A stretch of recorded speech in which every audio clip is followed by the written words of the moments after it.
இப்போ இப்போ ஒருத்தருக்கு சளி பிடிச்சிருக்கு, காய்ச்சல், இந்த சளி அடிக்கடி தொல்லை பண்ணுது, காய்ச்சலும் அடிக்கடி வருதுன்றவங்களுக்கு கறி சாப்பிட்றவங்களா இருந்தால் ஆட்டுக்கறி ஆட்டுக்குடல் எடுத்துகிட்டு வந்து நல்லா சுத்தம் பண்ணி, இந்த குழந்தைங்க பிள்ளை மசாலான்னு கடையில் விற்கும், நாட்டு மருந்து கடையில் விற்கும், அதை வாங்கிட்டு வந்து அதே மாதிரி கொஞ்சம் வெங்காயம், கொஞ்சம் சின்ன வெங்காயம், வெள்ளைப்பூண்டு, கொஞ்சம் இஞ்சி தட்டி போட்டு அந்த மசாலா கொஞ்சம் போட்டு உப்பு போடாமல் நல்லா வேக வைக்கணும். வேக வச்சு அந்த ஒரு 2 நாள், ஒரு நாள் நைட்டு போட்டு ஒரு 2 சொம்பு தண்ணி ஊற்றி நல்லா வேக வச்சு மறுநாள் காலையில் எடுத்து இருத்து எல்லாருமே குடிக்கலாம்.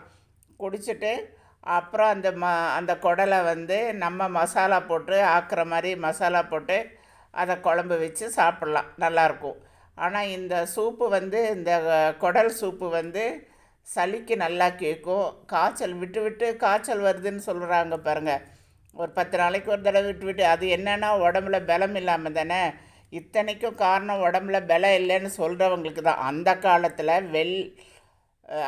அந்த காலத்தில் வெள்ளாட்டு கறியில் தான், வெள்ளாட்டு கறி தான் கொண்டு வந்து அந்த மாதிரி தான் கொடுக்கணும். வெள்ளாட்டு குடல் தான் கொண்டு வந்து கொடுக்கணும், குறும்பையாடெல்லாம் கொடுக்கக்கூடாது. அது ஏன்னா பல வகையான மூலிகை சாப்பிடும். இந்த வெள்ளாடு வந்து பல வகையான மூலிகை சாப்பிடும்னு அந்த காலத்தில் சொல்லுவாங்க. அந்த காலத்தில் வந்து அப்படி தான் செய்வாங்க. அதை கொண்டு வந்து சளி பிடிச்சவங்களுக்கா, உடம்புக்கு முடியாமல் இந்த அடிக்கடி சீக்கு வரவங்களுக்கு, அடிக்கடி காய்ச்சல் வரவங்களுக்கு அப்படி கொண்டாந்து சூப்பு வச்சு கொடுப்பாங்க. பிள்ளை மசாலா போட்டு சூப்பு வச்சு, உப்பு இல்லாமல் சூப்பு வச்சு கொடுப்பாங்க.